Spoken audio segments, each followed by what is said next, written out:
All right, folks, welcome back to the Property Couch podcast, to our very first summer series for this season. And boy, is it a ripper episode today. We are talking to Ethan, who built a successful property portfolio outside of the capital cities, and a conversation he had with his dad at the age of 15 sparked his own thoughts of financial independence. What else are we going to cover, Ben? Well, mate, it's not just his dad who's inspiring him. His mum taught him all the benefits of hard work and how to work hard to achieve what you want to achieve, Bryce. 5 properties, folks, worth $2.3 million. It is a ripper episode. Let's rip into it now.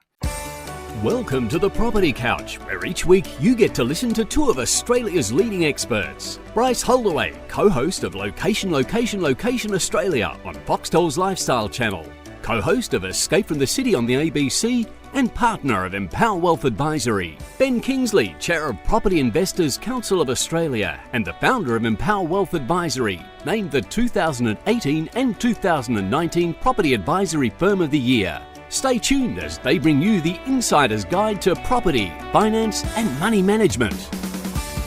All right, folks, welcome back to another episode of the Property Couch podcast. This is the summer series, Ben. We have another Property Couch listener today. We are talking with Ethan Nick. Welcome to the Property Couch, Ethan. Thanks, legends. Hey, I was practicing your surname. How did I go out of 10? Yeah, I'll give you a 7. 7? Yeah. Do you want to fine tune it for us? How do you pronounce it? It's pronounced niche. Niche. Yeah, that's it. Nailed it that time. Yeah, not a niche, a niche. And for those playing on at home, you told us that's an Austrian heritage, right? Yeah, that comes from Austria. Yeah, that's correct. Beautiful. Very good. Hey, thanks for joining us on the Property Couch. One of the things that we love about this time of the year is just to have these types of conversations. And when you wrote in and gave us some backstory, I must admit, Ben and I looked at each other and thought, we're really looking forward to leaning in and having this conversation with you, because there's so many layers to it, and there's a bunch of stuff that money means to you, which we're going to lean into shortly as well. But before we get there, we're going to start where we always start, mate. We just want to talk about way back in the beginning. Let us know what money conversations were like for you growing up. Did you have conversations over the dinner table with your folks? Yeah, so conversations were definitely had, and there is a comment my father had made to me and my younger brother at the time, which I'll make that comment later on, that has literally pivoted for me, and I can literally, in my mind, remember that's the pivotal change in my mindset of why I need to sort out my own life. But growing up, my mum, she was a hard worker, extremely hard. I'll go back and say I got 3 brothers. The middle one actually has Down syndrome.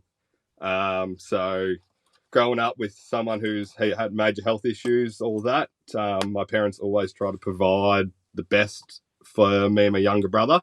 They never wanted us to have a burden on our upbringing. So my mum, in the early days, they made a commitment that there would be no burden on my younger brother and myself having a brother with Down syndrome in the family. We were never actually relied on for my brother. They did all the heavy lifting, and my mum especially, I got a lot of respect for my mum. She, Monday to Friday, would go from Wodonga, work in Melbourne, and Dad was a stay-at-home dad. Upbringing was literally us 3 boys, raised by my father, on the financial backings of my mum, living away Monday to Friday in Melbourne, commuting 3.5 hours back up for the weekends to provide literally a lifestyle that they agreed that us 3 boys, they want to provide for us. It's a massive undertaking, isn't it? Shout out. What's your brothers' names? So you got Abe's, the one with Down syndrome, the middle child, and Grady's the youngest. Okay, Abe's and Grade. Shout out to you guys. Hey, that is a massive commitment. I mean, ultimately, what we're talking about here is setting up your family in Wodonga. Wodonga. I got it right that time. Yep. And we've got a situation here where effectively everything is focused on looking after your brother in terms of his situation, and ultimately telling you that if your life is going to be successful, you're going to have to make it successful. So whatever is left over, it's up to you. Is that a fair assessment? Yeah. So, the assessment would be, yeah, because that comment my dad, so back to the money on the dinner table, the comment my dad literally made to me, I reckon I would have been 15, 16, so my brother would have been 9 or 10. He literally turned around to both of us and said, there'll be nothing in the inheritance for you boys. It's all going to aid my brother. Yeah. And that was literally that pivotal moment shift in my head where I just went, yeah, no worries. I got to look after myself, fully understood it. I did actually bring it up to Dad about this, and he goes, I actually remember that conversation.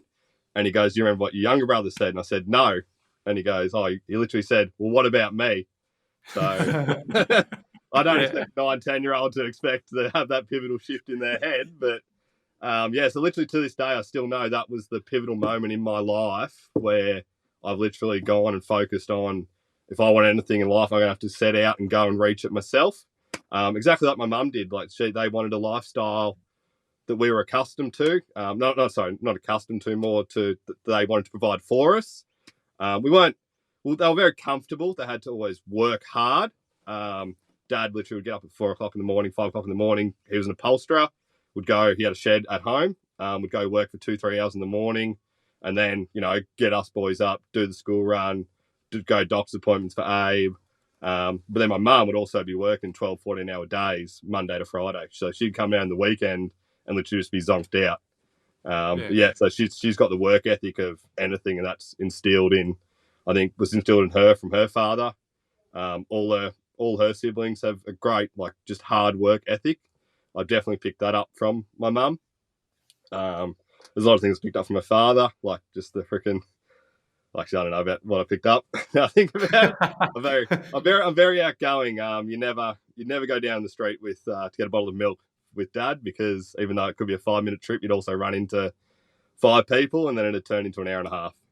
Yeah. So. Hey, can you tell us what the anchor to Wodonga is? Is there family heritage there? Because if your mum's commuting and making that sacrifice, there are alternatives for a living on the land life a bit closer to Melbourne. So what's the anchor for Wodonga?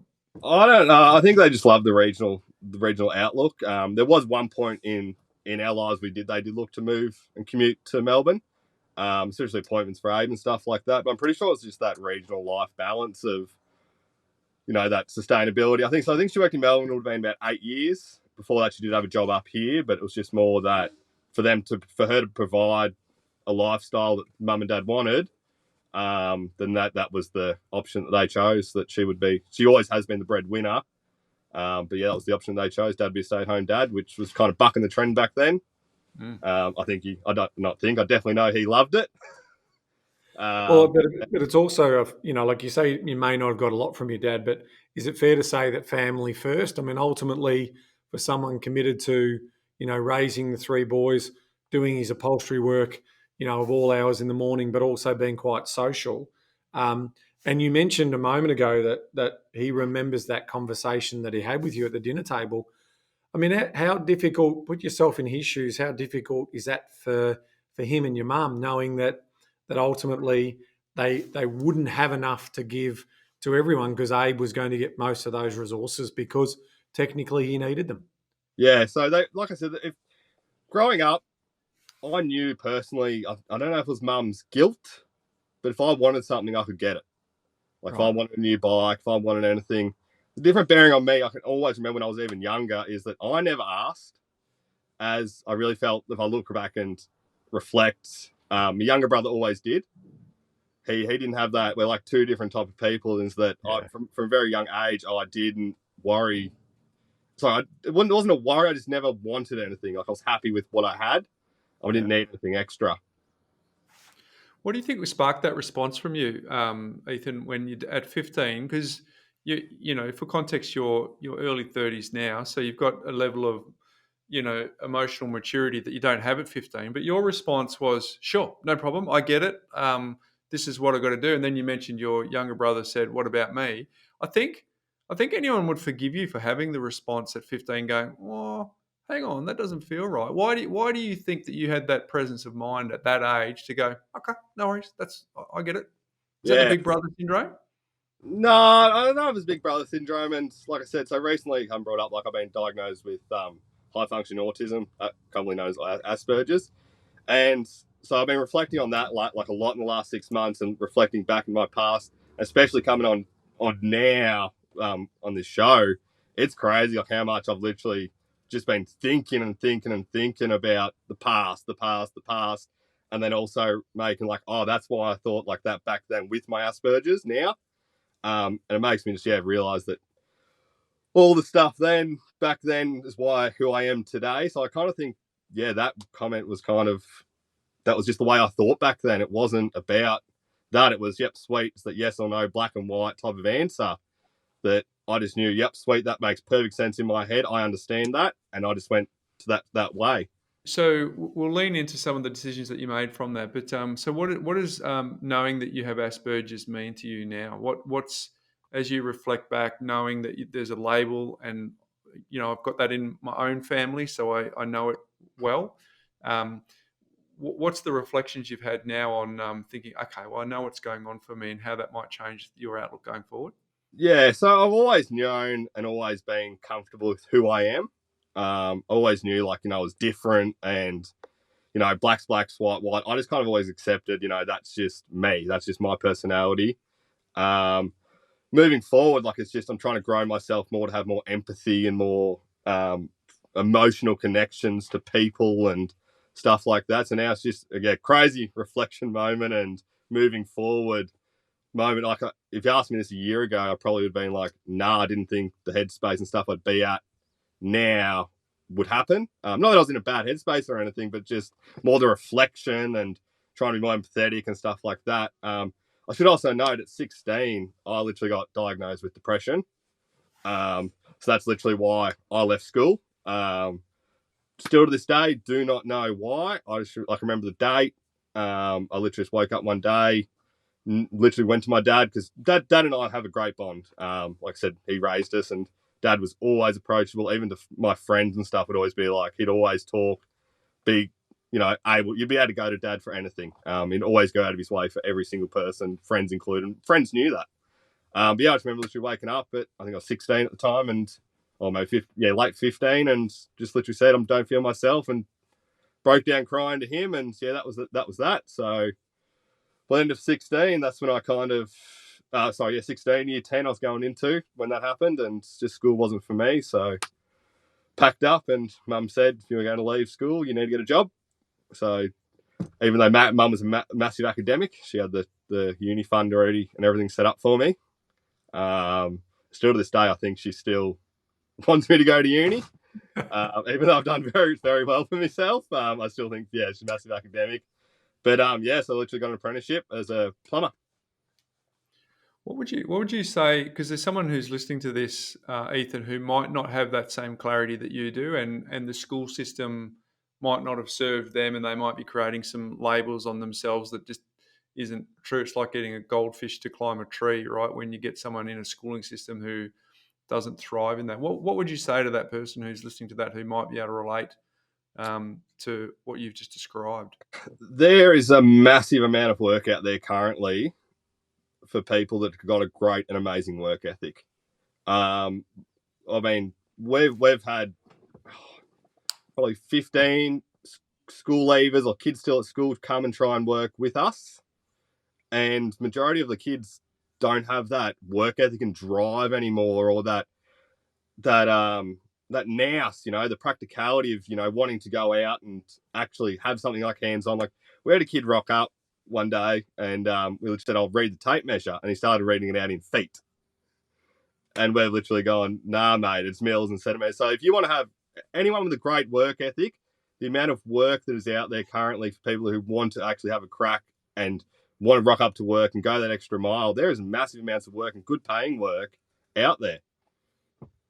Yeah, I agree. And I think having a son on the spectrum, being exposed to a number of people that can relate to some of the things that you're talking about, I think the quicker people can rid themselves of a story that just because I didn't fit in that school lane doesn't mean that the rest of my life, because you get some negative labels from not fitting into the school system, which as a young kid you can take some of that on board. But I guess what you've just described and what my own observations are, and what people are listening to this who can relate to it better than I can, if you tell yourself better stories and you go and put yourself in an environment like you seem to have done, and as your story will unpack shortly, we'll get to know, there is a wonderful world out there for people like you, and generally speaking, my observation, people like you who do not fall for those stories do amazing things.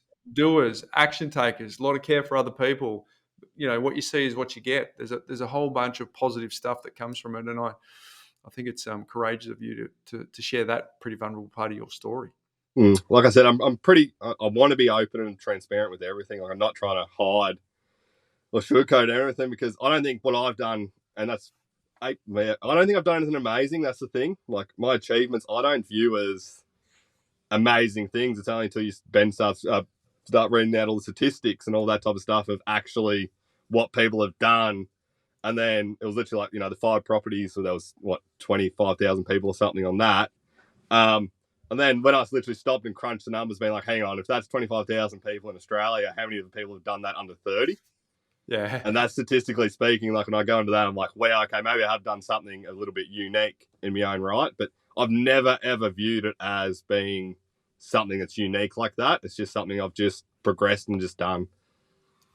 So let's start to unpack a little bit of that story. So you leave school, year 10, you get yourself an apprenticeship, and money starts coming in. It's the very first time that you get to start looking after your money. Yep. What sort of approach, what sort of knowledge did you have around money management? What were the tricks of the trade? Yeah, so money started coming in, then Mum turned around and said, you got to start paying board. And I didn't like that idea, so I don't know if I was quick-witted in my response or something. I just said, well, how about if I don't pay board, I save for a house? And she literally turned around and said, if you save for a house, you won't have to pay board. And I went, yep, done deal, because I don't want to pay you guys money. I prefer to bring it save, invest myself. So that was kind of the drive with that. Like, they even trusted me by not, they didn't even charge board and put it away. They just trusted me that I would save that money. And then from a young age, once I'd made that comment, I was like, right, so I'm going to have this first house and do all this save a deposit. I actually started doing an eBay business. That's back when the dollar was bit parity. I think it was like 90 cents, and I ended up getting to like a $1.10 type of mark. So yeah, I started importing little items and stuff like that. I started selling them on eBay, and starting to build that money up a little bit higher and higher and higher. I've never, even with my properties, I've never literally had spreadsheets or anything like that. I've literally just known the base figure coming in. Like, I was selling this item for this amount of money. I knew the fees, I knew the postage, that was it. So I knew, I'd make $5 per item of that profit. I never tracked anything. I never done anything. I literally just tried an item. If it worked, it worked. If not, and then that was it. So, Ethan, in terms of, you haven't been as full on in terms of tracking money or looking after money or those types of things. What sort of banking structures? How did you allocate money for living and lifestyle? How did you, just generally manage your cash flow? Yeah, so literally it was just money coming in. Mum and Dad still put dinner on the table. I really feel that I didn't, like, reflect on you guys and all that, like, when you do say budgets and this and that, I've still never really budgeted still to this day. Like, I never kind of had to. Like, I'm not saying I wasn't frugal by any means. Like, at 16, 17, I still wasn't making lunches to take to work. I was still happily going to buy lunch and all of that. I actually found one of my old paychecks from when I was a first year apprentice, and I was on $6.20 an hour first year. And yeah, we're only talking, what's that, 12 years ago? Something like that, yeah. So, but in terms of discretionary spending, it must have been pretty low. Like you did say before, you're not a materialistic person. You didn't sort of throw all your money into cars or anything silly like that. Everything was focused pretty much on building an asset base. And 100%. And the one thing that I kind of count lucky kind of for is that I was at that fringe when I left school in year 10 of when social media was coming out. So I didn't have social media. I left school at 16. I just got my first mobile phone at 16. So I didn't have any of those connections. Like, I had friends and all that. But when you're 16, then I turned around to start working 5-6 days a week. You lose that. I didn't have that social media to go, hey, what's on for the weekend? Hey, what's doing this? Like, I just literally just would work, repeat. Like, that was it. Yeah. That'll do it. Yeah. If you're spending all your time working and very little time leisure, you'll find that you'll find a way, and again, your work ethic from your mum demonstrated that you were willing to put in the hours. Yeah. Hey, I was people with who are on the spectrum have incredible memories. Like, so my youngest will say, "Oh, Dad, can you please go and get the water bottle? Before we go to basketball." I go, "Where is it?" He goes, "Oh, it's in your ensuite on the left hand side of the basin next to the brush." And I go in there, and it's on the left hand side next to the brush. The recall is amazing. So, is that something that you can relate to, Ethan? Because you said you don't have a budget, and you've said, and our listeners will start to hear the size of your portfolio shortly as we unpack it. But being able to manage the moving parts from your portfolio without a budget, and it must be you relying on something that's going on between your ears. Yeah, so my memory isn't the best. I remember my memory is great with random things. Like, I'll remember the most random things that someone told me, or something like random fact 10 years ago that would come in topic. I'm like, oh yeah, that's this, that's that. When it comes to property, property's, I'd say, nearly a passion. Is that I know I can walk in a majority. So Wodonga is my bread and butter. I have looked at going elsewhere, but every time I do the math, I literally keep getting drawn back to Wodonga. Yes, I guess memory with finances then, like that whole, I know what's coming in, I know what's going out, incomes percentages. I wouldn't say I'm a maths nerd or anything by that means, or mathematician or anything like that. When it comes to property, that's literally just my little niche. That's kind of my passion. That's what I know. I can walk into a place, say what it's worth, say what the expected rent would be in Wodonga. Majority of the times I'll walk into a place at an auction and say, I'd pay this, but I reckon we'll go for this. And I have built an amazing network around town. Like, I can ring real estate agents. There's 3 or 4 there that I'm mates, became a friendship with, and vice versa. I got one that actually rings me and says, "How much did you pay for this property?" Yeah. There we go. Right, let's get into unpacking the property story. So, tell us your first purchase. Yes, my first purchase was at 18. I purchased that for $183,000. It was a 3-bedroom. Finance for that was extremely hard. So I think I saved up, I think it was about 20 grand deposit in the 2 years of me working. And by memory, I recall, I was at the mortgage broker, and pretty sure the LMI was going to be something ridiculous, like $8,000 or something like that. And I was in there with Dad, because I think I was going to do a 7% or 6% deposit at the time. And then that ended up, Dad, so they were happy to do it. But even Dad turned around when he was in there after he left and said, "We'll let you lend I think it was $6,000, $7,000 extra just to get me to that 10%. Nice. And it literally halved the LMI. Yeah, it does. Insurance. It's a rolling scale. So I literally halved that insurance. So I literally paid them back, I think it was 3-4 months. I just worked real hard and paid them back straight away. It was great to have that support from them. They've always supported me like that, but I've always made sure that financially I've always paid that back. Right, so first purchase, 18 years of age, on apprenticeship wages, mind you. Yeah. With a little bit of support from Mum and Dad that you just said. So thanks, Mum and Dad, for that. Then what's next? Was that the bug that started you off? Did you think you needed more? Or tell us about how you got through that first property. Or did you move into it? Was it your first home? Yeah, no, so it wasn't. So I thought, stuff this, I may as well rent it out. I'm not going to move in just yet. That's still burning a hole in my pocket. So yes. Well, you're getting free board at home, aren't you? Right? Yeah, I still was. Mum didn't realise that I bought a house and accomplished that goal. She probably forgot. So you rented that one out. You didn't move into that one. So you didn't use any first homeowners grants or anything like that. So I've never used any first homeowners grant, nothing, because literally the timing for me has always just been incorrect. So I bought that one. Still stayed at home, rented it out for 2 years. So I was 20, and then it got to a stage then where I think the tenant was moving out, and literally the week before, I think I was talking to a mate, and we're like, "Oh, how good it would be to live together." Ended up there was 4 of us that wanted to move in. It was a 3-bedroom house, so I just tacked on another bedroom. Of course you did. Of course you did. Yeah. So yeah, I just tacked on another bedroom, and that rent from the boys, I think it was $80 a week each. Yeah. I think we're still talking 2013, 14, something like that. I'm bad with dates.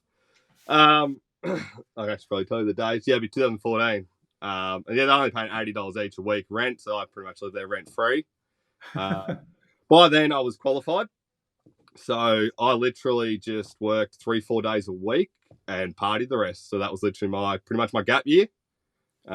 Instead of leaving school and having a gap year, that was it. I was qualified plumber, just worked for myself, and then worked 3-4 days a week and had me party year, gap year.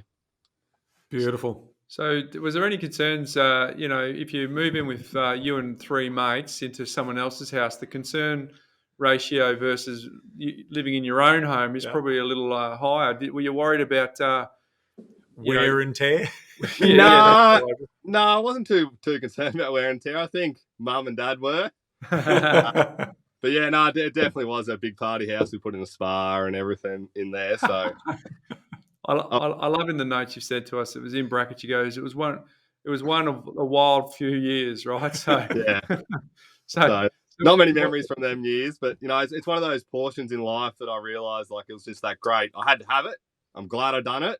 I could have literally just still scrimped and saved and probably been had another property earlier or went somewhere else and did something else earlier. But it's just that it was that great thing that I'm happy I done. Yeah. Beautiful. So those few wild years get past you, and what's the next move that you make after that? Yeah, so my grandfather passed away, and then I was just like, I want to purchase this house, and my auntie and my old man were actually quite happy with that because it was just in a quick, easy sale. There was 3 of them, so they literally went and just got an appraisal from each individual real estate. All 3 siblings, they just took the average and minus a few of the real estate fees, and that's the purchase price that I got it for. Once again, even though I had, I think it was the equity was around $70,000-$80,000 in my first house by then. That second mortgage was still really, really hard to get. Purely on the fact is that because I was working for myself, the banks didn't want to know me.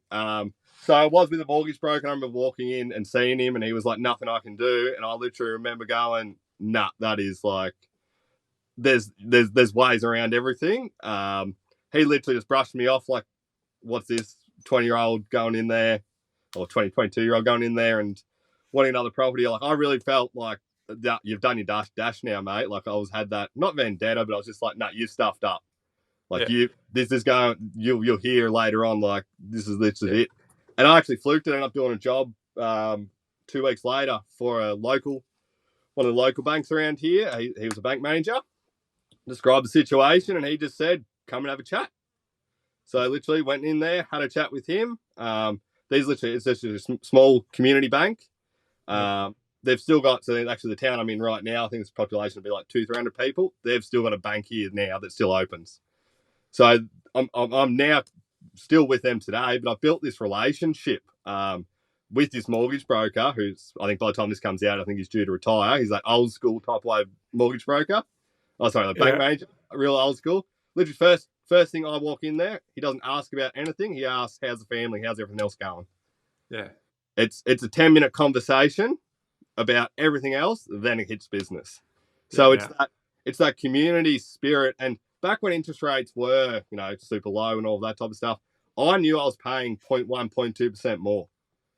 But I was happy doing that because it is a community bank and all the profits were going back into the community for everything. So that stuff didn't worry me at all, even though I could go elsewhere. It's that relationship that I built. And, I can ring him up whenever and he just gets stuff sorted. It's a really strong message around. Obviously, this is the community that you also run your business and get your results in, and it's obviously you need the success of that town and the area and the district to continue to thrive, because obviously that's where the pressure on land values and ultimately the return on investment that you want to make. I mean, the last thing you want in any of these regional towns is a shrinking town. So if that's what it takes in terms of having more industry, bank people in those particular areas, it's actually a good news story for the future growth of the township. So, it's a nice way of paying it forward, Ethan. Yeah. So I've always viewed it like that. So you mentioned that you renovated that property. What did you do? So put a patio carport on, got the floorboards all sanded, kitchen, painted the whole thing, heating, cooling, new laundry. The only thing that was there existing was a disabled bathroom. Yeah. But yeah, that just stayed and went from there. So yeah, the purchase price on that one was $195,000. And I used the full equity of the other home for that one. I did have cash. I did have cash saved up there. Me and my ex-partner at the time. We did have cash there enough to buy it, but I literally said, no, how about we buy this? I'll use my full equity and then we'll go out and buy another one. Yeah. And then, that's literally what happened. So I think it was, what have we got here? A year later, literally we went out and bought another one. That was only $205,000. Did the same thing. Full renovation. This was everything. Bathroom, laundry, kitchen, everything. But then we separated, and that was a quick, easy, like, I'll keep this property, you keep that property. So we're happy with that.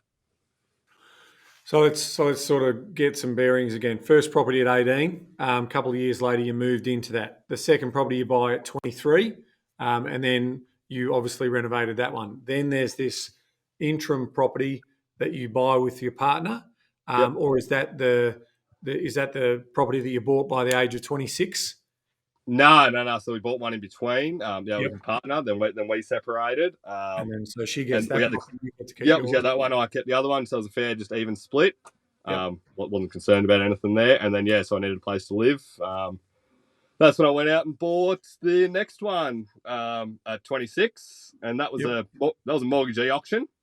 Yep. So I'm pretty sure that was Feb 2020. So it was a mortgagee auction, and biggest auction I've ever seen in Wodonga at the time. Auctions in regional towns don't go well pre-COVID. I think there would have been like 35, 40 people there, which is a rarity. You would have usually got 6 or 8. And I remember a bloke, a family friend, he walked up to me and he flips properties, and he said, "Oh, how much you paying for it?" And I said, "I'm not telling you price, mate, but I'm buying this today."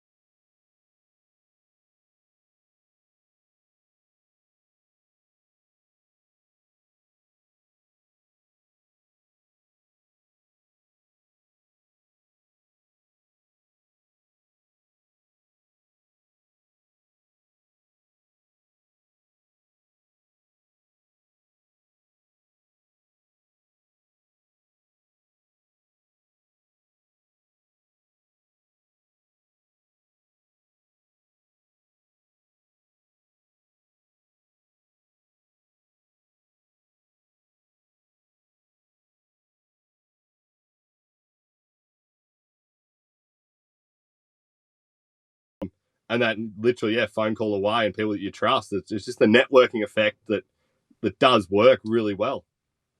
How much did you pay for that one, Ethan? That one was $192,000. So if you guys get in the picture here, there's no capital growth. Yeah. Yields are a different story, and that's where I've always done my math on. The yields, I think, for my first property were 6.8% gross yield, and always in Wodonga, they've always bounced between that 5, 6, luckily 7% yields. So I've never worried about capital growth ever, because the yields have been such great where you could go elsewhere. I've even looked abroad, like Wodonga, like other big major regional towns, and I've never been able to make the math kind of work, especially when I can go in and do, trade the time, do a bit of renos, do it up. Like, I understand that, but even cross-borderless on places like I have looked Queensland and further away, just every time I do the math, it just keeps coming back to Wodonga. Bit me in the ass now with the old Victorian land tax, but that's all right. Well, I think it is important to understand, and we've mentioned this on the pod plenty of times, is like you can turn apples into apple pie. So that little value add extra that you can do, and you get that at cost price as a plumber and all your networks and all your mates, you can add significant value to the property and have that equity that you're talking about. So that is why we always talk about, are you going to be an active weekender, an active worker in terms of, because if you're an active worker and you can add value, why wouldn't you? That's the best use of your money. It's basically building you up a second business in terms of building that cash flow. So there's no problems with that idea, because when you do think about the other properties in those other regional towns, they all need work. Like if you're talking about buying in the cheapest 5 or 10% of the properties in those locations, trust me, they're not going to be walk-in livable straight away. They're going to need some TLC, and you can't do it if you're remote. So ultimately, a lot of people don't touch those, and passive investors like us who are remote to those areas, we don't touch them.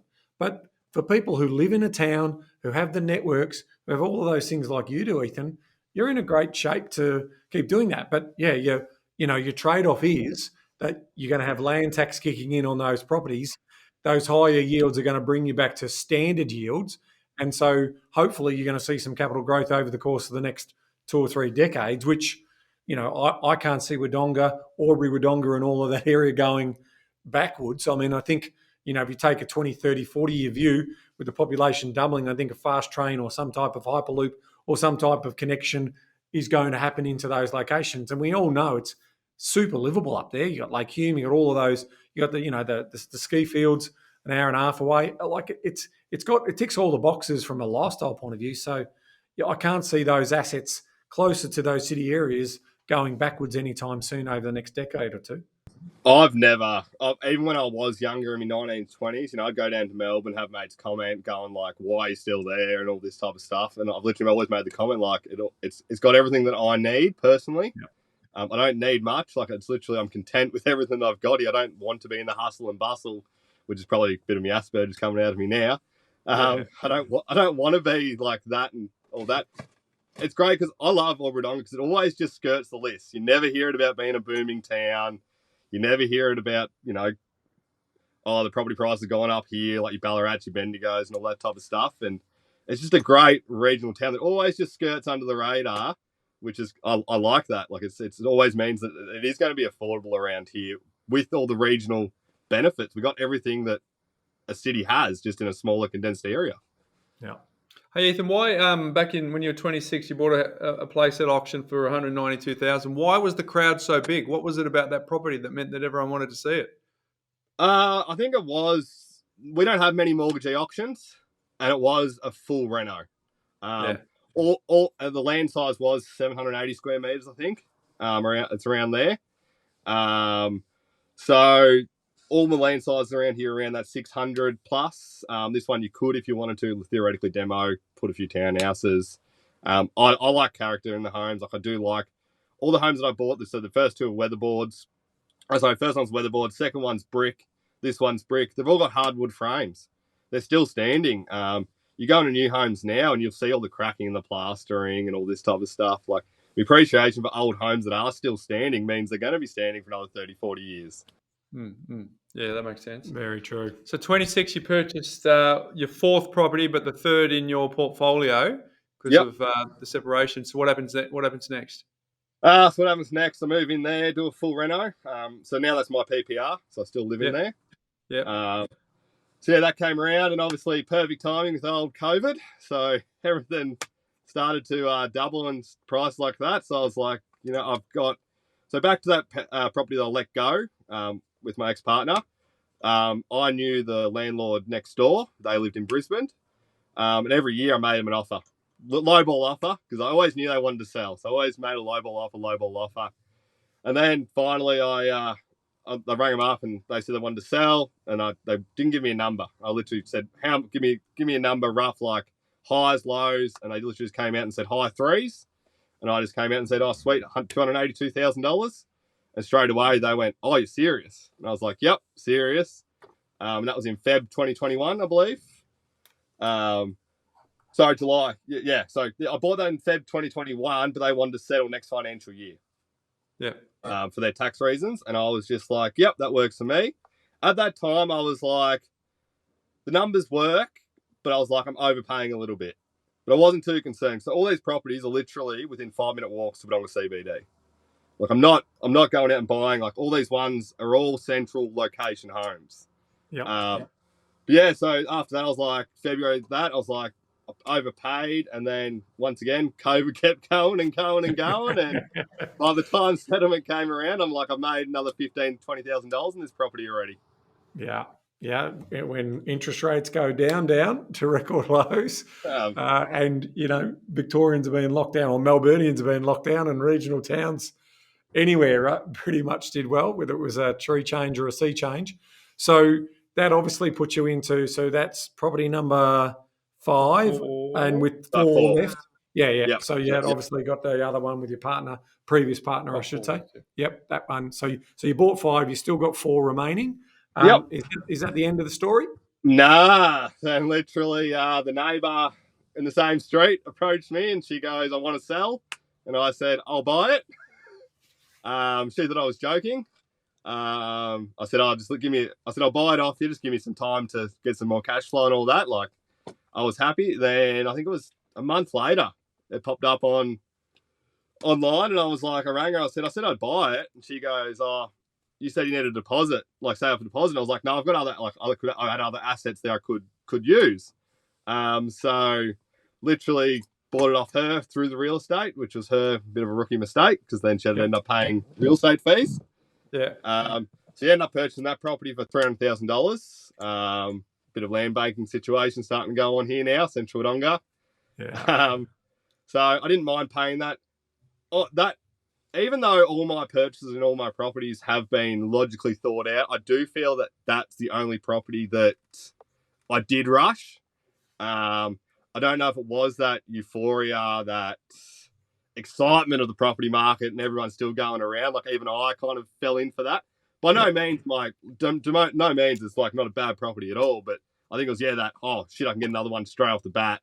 I didn't probably do my full due diligence, but I'm still renting it for great money, and it's. Yeah. So so that one you bought for 300, I missed the price on the one previously. 289. Sorry, it was 289. I think I said 283. Yeah, 289. 289. Okay. So then you've now effectively got 5 properties in central Wodonga. So tell us what's the plan from here? What are you thinking going forward? Yeah, going forward, it's funny because when I did first start my property journey, it's weird. I always thought 10 properties. You needed 10 properties. I think it's a common misconception. So I always had 10 as a goal in my head. I'm never going to do that now after literally listening to you guys. It is out of reach, not out of reach for me personally now, but it's not needed. But like I must add, like if there's opportunities that are going to present themselves to buy investments and that, and I have the means to, I will.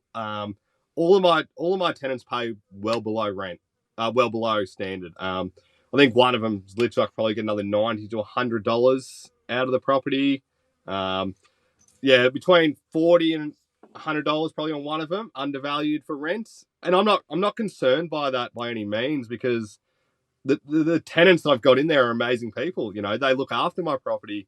I know them. I do get talking to them. That one I did pay for $289,000.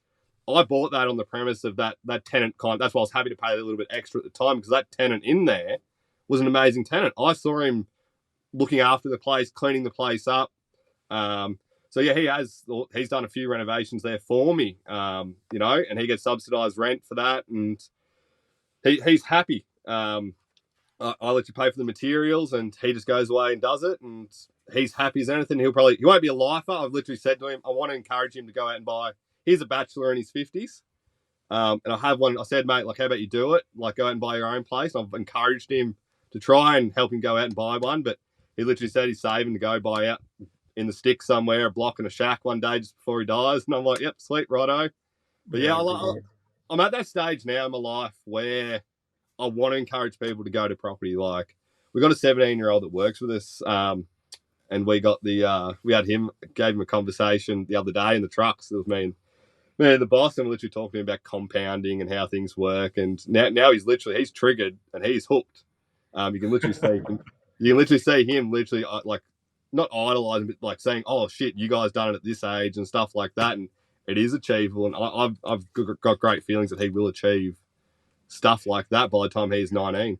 Now, my final question before the big message of why you've come on today. What has interest rate rises done for you? Have they changed any views on anything, or are you still sitting okay? No, I've always done my math on 6%. Every single time I bought a property, I've always done my sums at 6%. I know right now, I think I'm over all properties, all outgoings, like my PPR mortgage and all that. I think I'm negative $100 a week. Yep. Over 5 properties, that does not concern me.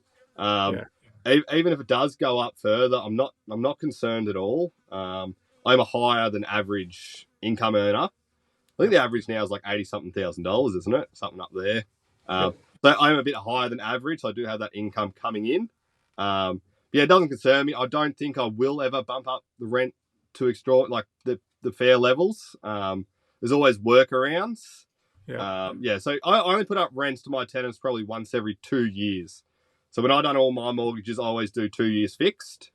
I'm on a few variables now with interest rates being so high, but I've always done my sums off that. I'd let my tenants run out the 2 years, and then I'd bump it up $10, $15. Yep. And in terms of like you're running money through an offset account for your principal place of residence debt, or? I've got an offset set on that one. Yes, that's correct.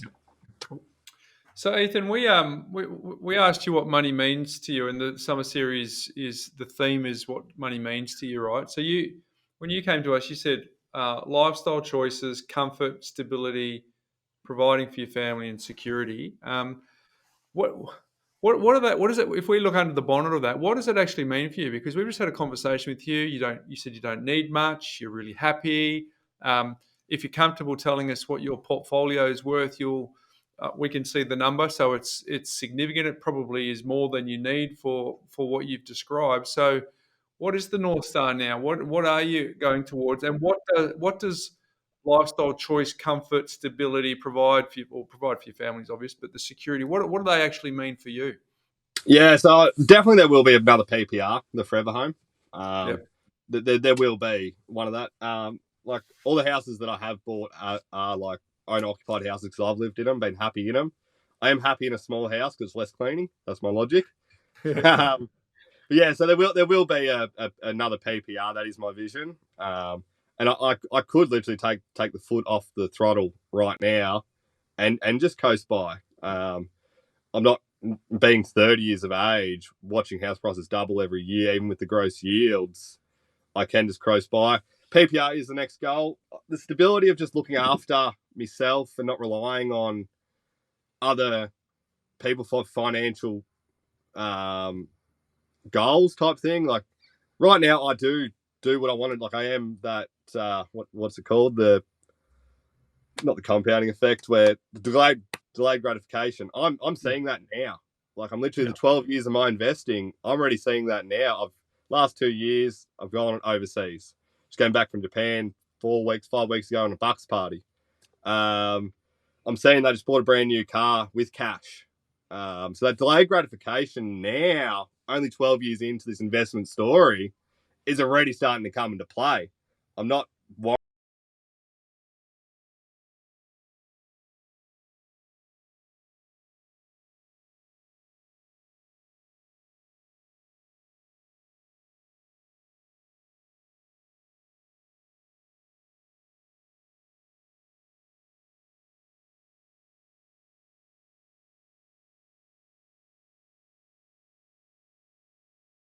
Lifestyle choices mean to you?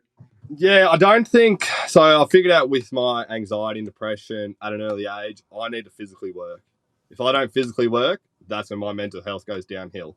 So I have always pondered that question.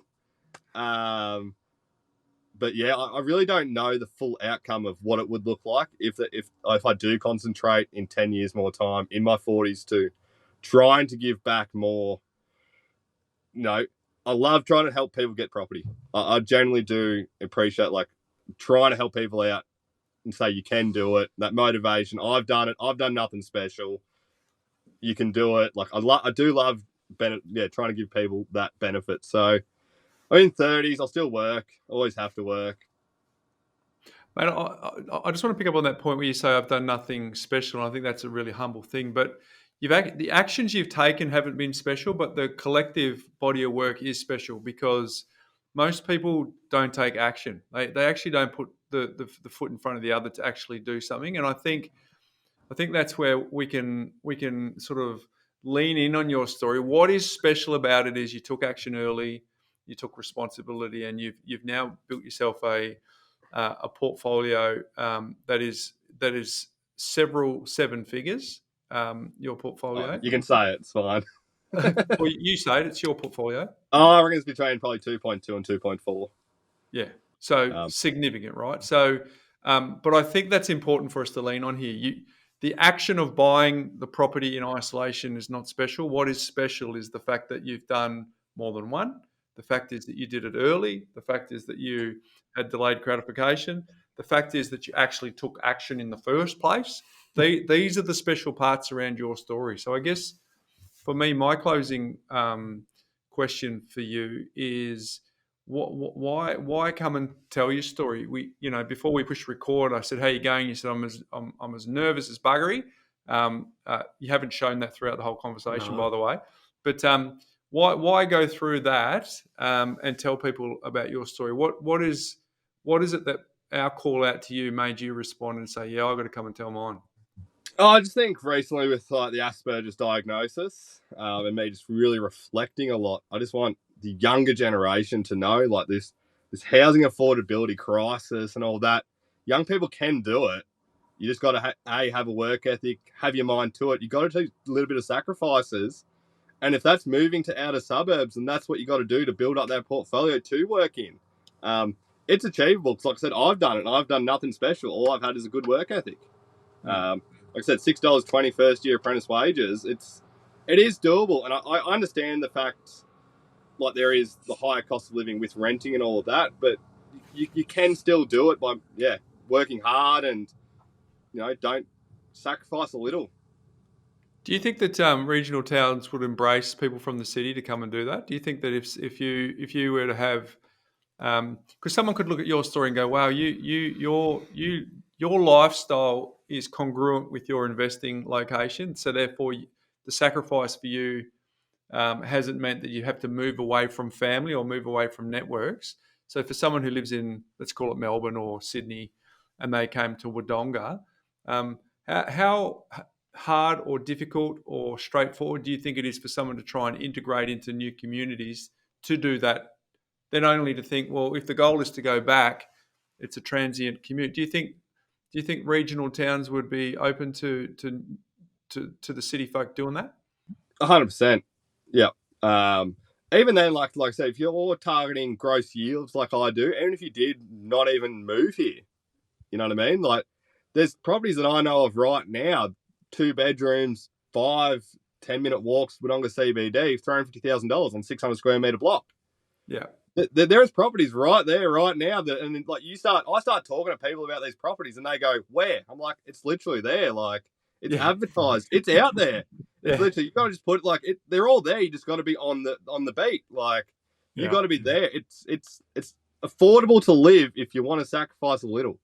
And like these properties are probably going to gross yield you right now with high interest rates, probably around your 4%, 3%. But like, it's the story of once interest rates start coming down, those yields are going to go up, and they're going to come down eventually. And if you weather the storm now's the best time to jump in when they are at all-time highs, because they're going to come down sooner than go up further. Look, it's an honorary goucher. Yes, speaking to the converted here in terms of this story, but there is a story in here about what you just said, Ethan, around starting out wide and moving in. I mean, everyone has this idea of living in place and where they want to live, and that's the adjustment that they've got to do. Let's be honest, in terms of, we all want to live in great places, but the reality is not all of us can afford to live there to start with. So if you're talking about the property ladder and building up in terms of what that story looks like, I'll tell you what, it's a pretty quick way of building a good deposit.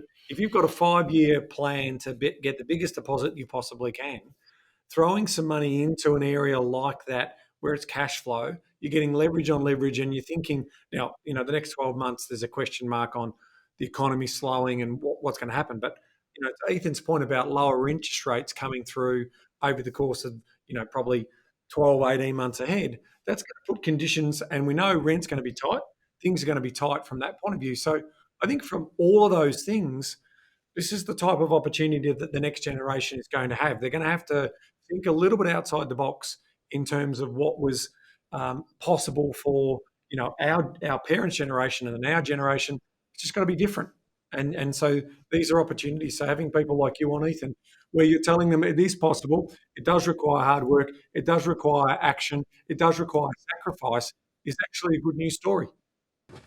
Yeah, so like that housing, especially that what's the name from Ray White, the economist, the other day, talking about like building these $1.5 million properties right now in New South Wales, because we're building pools and stuff like that. It's a 20-week wait for a building permit. Yeah. So coming into her statistics and all that on how they're going to do it, it's 20 weeks for a building permit, which if you're looking statistically, it's just unachievable straight off the bat, knowing that it's going to be 20 weeks just for one building permit in New South Wales currently.